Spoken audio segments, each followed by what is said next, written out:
En China avanzan las protestas contra la política de cero COVID. La ONU pide a las autoridades que respeten el derecho a la manifestación pacífica, mientras el Ministerio de Exteriores del gigante asiático asegura no estar informado de las movilizaciones. El sistema eléctrico en Ucrania estaría restablecido en gran parte del territorio, según las autoridades, tras la reciente oleada de bombardeos rusos. Sin embargo, el presidente Volodymyr Zelensky advirtió que Rusia estaba planeando nuevos ataques e instó a los ciudadanos a estar preparados para soportar días sin electricidad. En Italia, tras el deslizamiento de tierra del sábado en la isla de Ischia causado por las fuertes lluvias, los equipos de rescate buscan a 4 personas desaparecidas, mientras el número de víctimas mortales se eleva a 8. Buenas tardes, bienvenidos a las noticias de France 24 en español. Soy Rosa Pérez Masdeu y es para mí un gusto acompañarles. Empezamos esta nueva edición informativa en China porque este fin de semana en ciudades como Beijing, Wuhan o Shanghái tuvieron lugar las mayores protestas en años.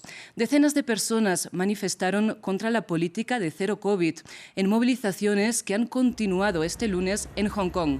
La policía detuvo a un número desconocido de participantes en esta inédita contestación que estalló a raíz de la muerte de 10 personas este jueves en un incendio en Xinjiang, del que supuestamente no pudieron escapar debido a los confinamientos. En las marchas de este fin de semana se oyeron consignas que van desde demandas de más libertad de expresión hasta la renuncia del presidente Xi. Y un grito unánime, el fin de las restricciones que empezaron hace casi 3 años. Luis Muñoz con las reacciones internacionales. Extrañas protestas contra los confinamientos en Beijing, Shanghái o Hong Kong. Esto en China, mientras en el mundo las manifestaciones se extienden al frente de las embajadas, como en Londres, capital de Reino Unido, y Tokio, capital de Japón. Pero más allá del malestar, los efectos son notables. Los principales índices de Wall Street abrieron a la baja el lunes. Y la comunidad internacional empieza a pronunciarse al respecto. Así habló el canciller de Reino Unido. Bueno, las protestas contra el gobierno chino son raras y cuando suceden creo que el mundo debería tomar nota. Pero sobre todo es el gobierno chino el que debería tomar nota.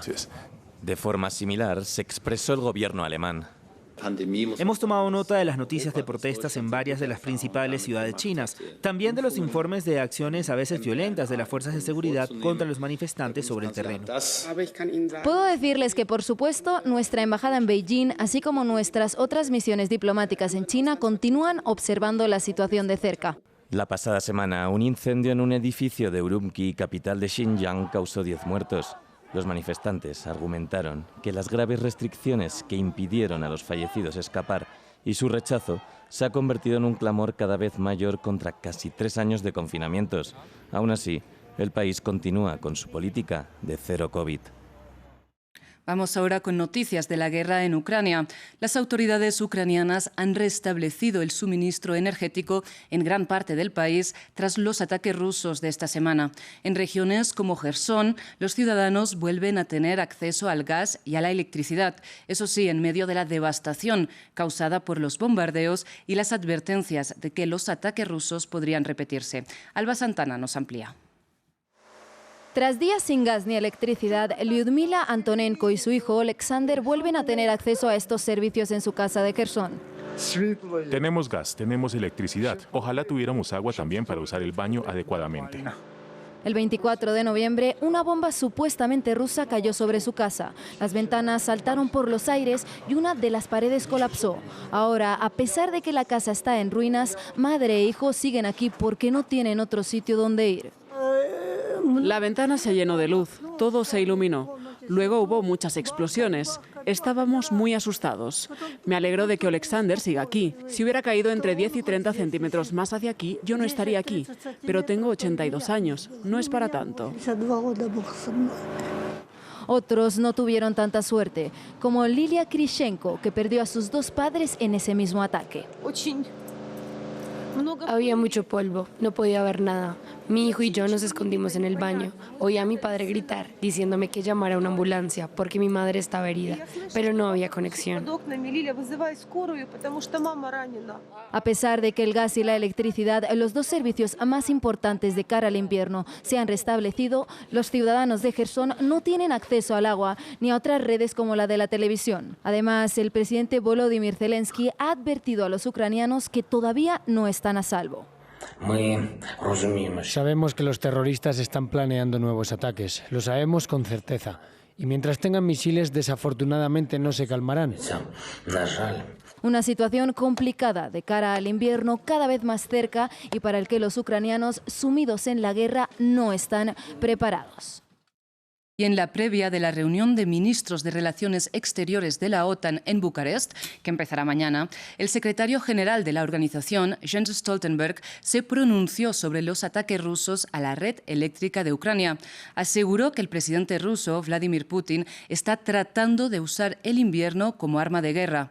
Por otro lado, Stoltenberg declaró que espera que en la reunión se aborde de forma central la necesidad de ayudar a Ucrania con sus sistemas de defensa antiaérea. Escuchemos.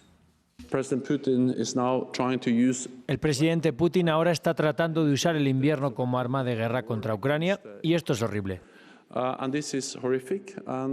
Debemos estar preparados para más ataques. Esa es la razón por la cual los aliados de la OTAN han aumentado su apoyo a Ucrania. Y vamos a Londres. La primera dama de Ucrania, Olena Zelenska, se reunió con Ashkata Murty, la esposa del primer ministro británico Rishi Sunak, en el número 10 de Downing Street.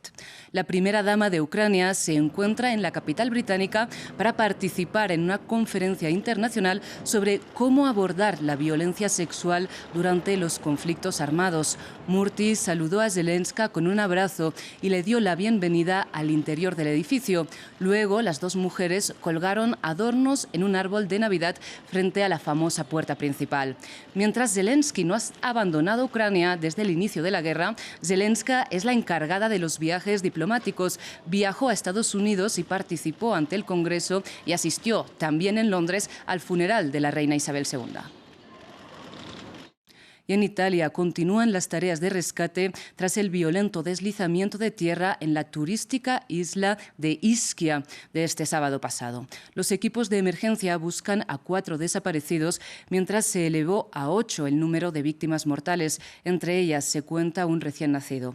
Expertos y activistas aseguran que la construcción de edificios ilegales aumentó los riesgos de desastres naturales en esta zona insular próxima al mar de la ciudad de Nápoles. Más detalles en el siguiente informe.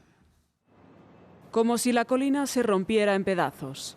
En pocas horas el lodo se adentró cientos de metros en el mar, arrasando todo a su paso. Los buzos estuvieron peinando las aguas de la costa italiana de Ischia con la ayuda de helicópteros.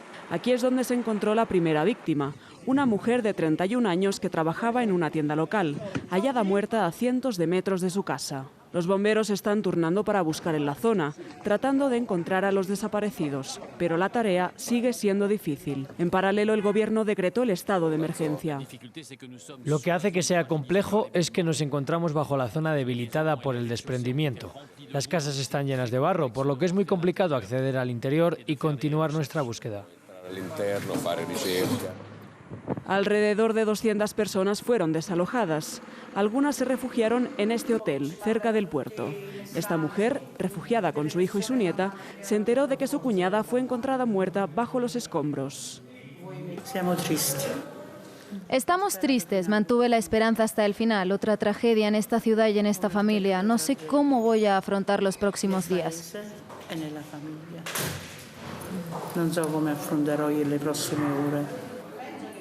Esta familia tuvo más suerte. Su casa sigue en pie, a pocos metros de la trayectoria de la luz. ¿Ves nuestra casa aquí? Pasó por allí. Ischia recibió casi 13 centímetros de lluvia en 6 horas, la mayor precipitación en 20 años. Este alud es el tercer desastre natural que golpea la isla, ya víctima de un terremoto en 2017 y de mortales inundaciones en 2019.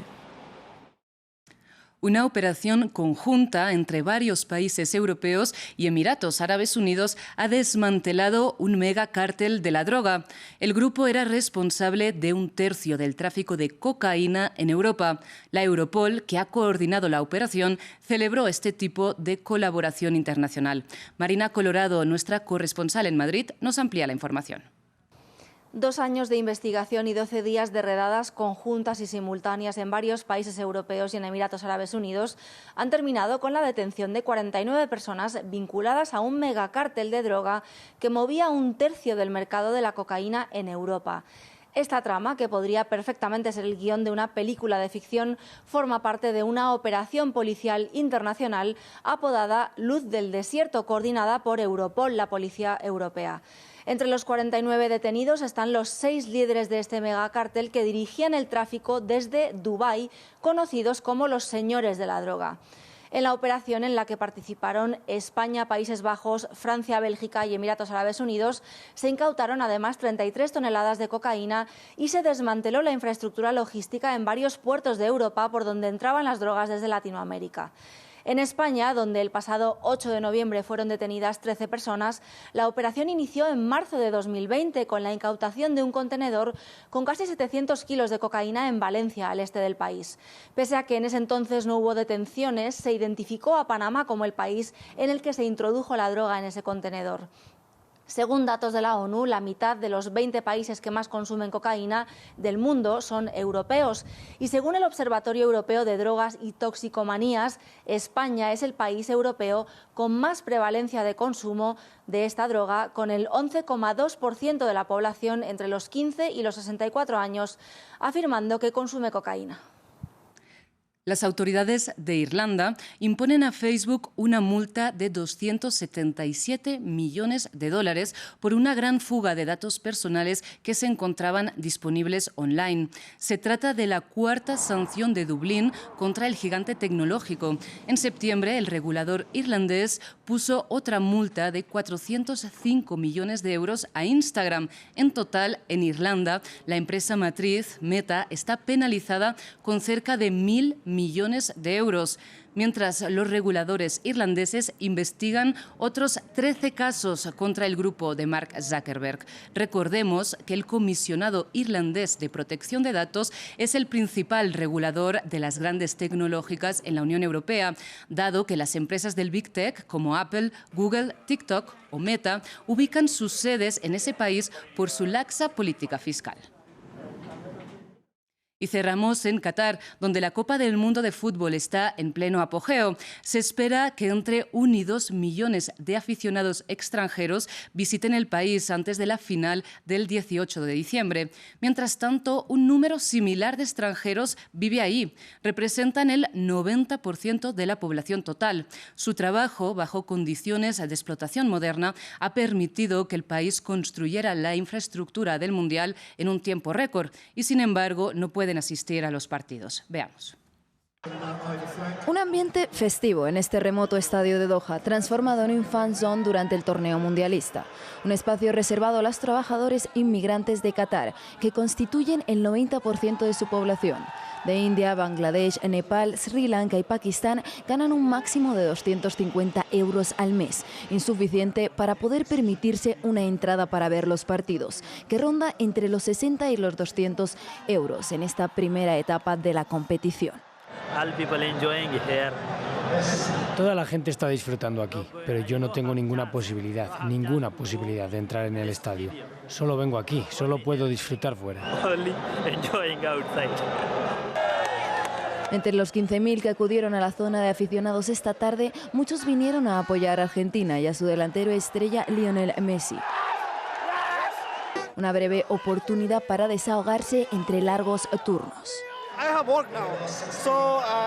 Tengo trabajo durante 14 horas y llego 1 hora tarde, así que tengo que ir rápido a trabajar.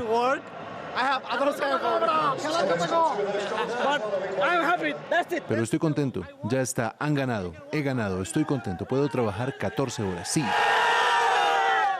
Qatar dice que ha mejorado las condiciones laborales de sus trabajadores migrantes, pero según varias ONGs, el maltrato sigue siendo una práctica habitual. En febrero, una investigación del diario británico The Guardian reveló que 6.500 migrantes habían muerto en las obras de construcción qataríes. En el país se han construido 7 estadios, 3 líneas de metro y un aeropuerto en un tiempo récord para acoger el mundial más caro de la historia. Sigan con nosotros.